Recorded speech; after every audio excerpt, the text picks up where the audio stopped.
my name. DeOndre. DeOndre. DeOndre. The one and only. When they see me, they know that every day when I'm breathing, it's for us to go farther. You know, every time I speak, I want the truth to come out. It's not so often that you get to see behind the curtain of big corporate America and see the skeletons in the closet. Today's story is just that. Skeletons are busting out the closet door. This one of the biggest names in social media, is going through a major investigation dealing with a breaking story that has happened right under their noses. Facebook has a bad egg, a bad apple, a very bad person with a very expensive hobby, and that hobby is scamming. I just kind of, my voice kind of cracked a little bit there. I don't know if y'all heard that. Yes, all right, there's somebody that is there's one of these things is not like the other at Facebook. Okay, a former Facebook global diversity strategist managed to steal more than $4 million, 4 million clams, buckaroonies, cheese from the social media giant, and it was all to fund a very lavish lifestyle in California and in Georgia, mainly Atlanta, I believe. Now, this naughty little bandit is definitely going on Santa's naughty list this Christmas. Today's goofball goes by the name of Barbara Furlow-Smiles. As I said already, she was a global diversity executive with Facebook who stole millions by utilizing an elaborate scheme involving fraudulent vendors, fake charges, and some cash kickbacks. And boy, was there a lot of them. Now, Barbara held the position of lead strategist, global head of employee resource groups and diversity engagement at Facebook from 2017 till about 2021, like middle of 2021. Now, in her role, she had access to company credit cards and purchasing power, right? Like she had the approval of Facebook to purchase things, to buy stuff with said credit cards, which is always a sticky situation whenever you are talking about the regular average person having access to millions of dollars. But in any case, she had that purchasing power that she abused, obviously, by paying numerous individuals for goods and services that Facebook just never received. Like Facebook never got them. In return, she received cash kickbacks. Now, the individuals that she was paying were her friends, her family members, former interns from prior jobs. I mean, she had the whole crew come in on this, right? She paid nannies, babysitters, hairstylists. I mean, even her goddamn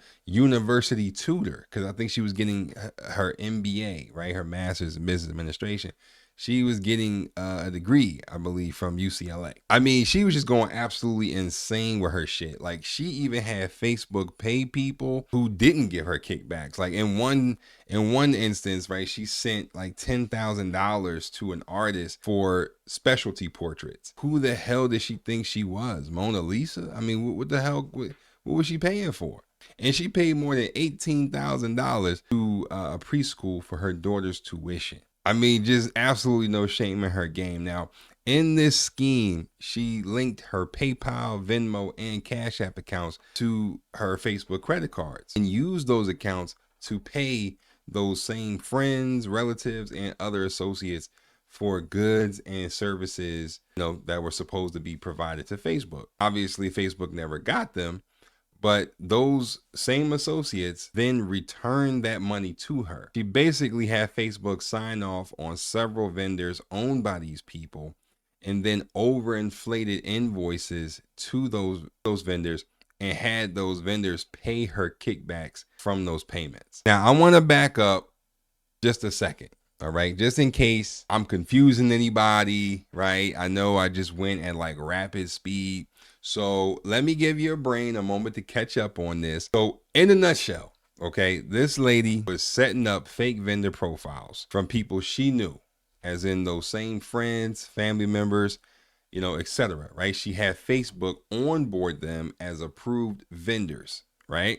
Paid them for fake services that Facebook never received, then lied to Facebook about where the money was going and how much everything was by giving them fake expense reports And then she would pocket the money when no one was looking by going back to her friends, family members, and all those people that she paid, and had them give most of that money back in cash. Yes, they paid these kickbacks in cash and through transfers set up to accounts held in her husband's name and other people's names that she was working with. Those associates, those people that she was paying, paid those cash kickbacks in person and by way of Federal Express. Sometimes they would wrap the cash in other items like t-shirts. I mean, this was some real like Wolf on Wall Street type shit. Now, to further hide her actions, Barbara directed associates to pay one another or others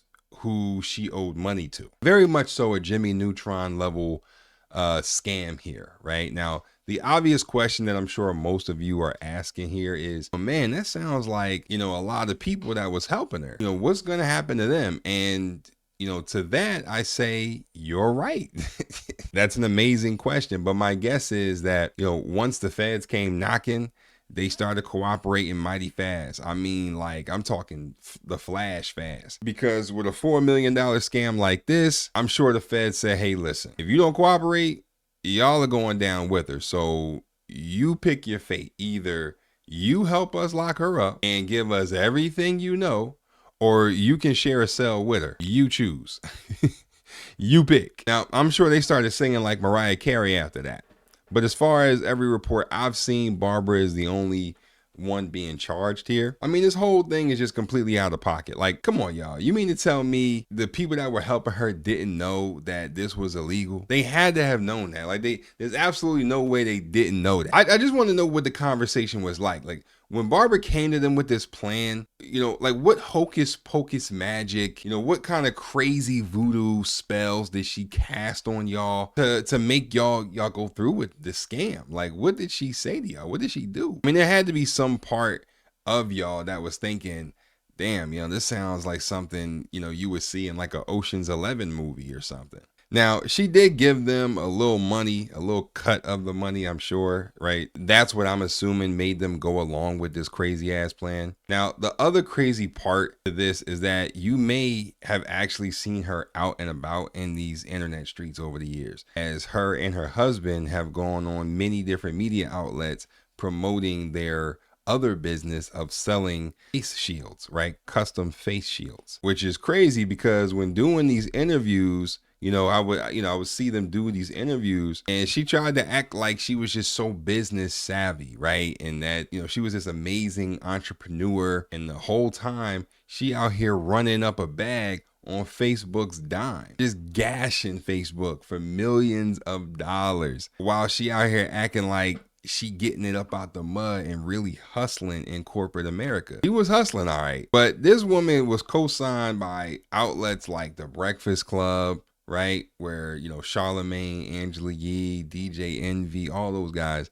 were seen basically modeling their custom face shields and everything and promoting their other business. Now, to their defense, they didn't know that, she was doing any of this crap, right? Like, who would? But she did do a very good job of presenting herself as someone who was on the straight and narrow. Now, here's where I got to get real for a second. It's just as disturbing to me that she did this because, spoiler alert, she's a black woman, right? And she used that to get to this high level position at one of the most famous companies in the world and land a position of all positions, the global diversity strategist, right? Keyword being diversity. And immediately after getting the job, you start going ham in the company bank account, stealing money. And it wasn't like you was taking a couple $100. I mean, you were taking millions of dollars over the years. Like, how did you think they weren't going to notice millions of dollars missing from their accounts? Like, you should already know the extreme target that's on your back, not only as a black person, but also just as a black woman in a high and very trusted position. It's just a horrible look. I'm still tripping off the fact that the people that were helping her aren't really named, as like co-defendants or anything in this whole thing. I mean, I guess ultimately she's the one who committed the crime and had access to authorize the charges. You know, she collected all the money. So, you know, she was the big fish in all of this. So they really could care less about everybody else. And I don't really know how much money people that was helping her were getting. This is obviously an ongoing investigation. All T's haven't been crossed just yet, you know, and I's haven't been dotted. I get that, but she definitely didn't do this alone. So I don't know what's going to happen to her helpers. I don't know. But anyway, this case is being investigated by the FBI and she's pleading guilty. Right now, her sentencing for this whole scam is scheduled for March 19th, 2024. That's really all I wanted to say. Just a crazy ass story that developed over the last few days. So I figured I would share it with you all. But man, Facebook, what the hell is going on in y'all building? Peace. This is just crazy. That's all I wanted to say, y'all. Peace.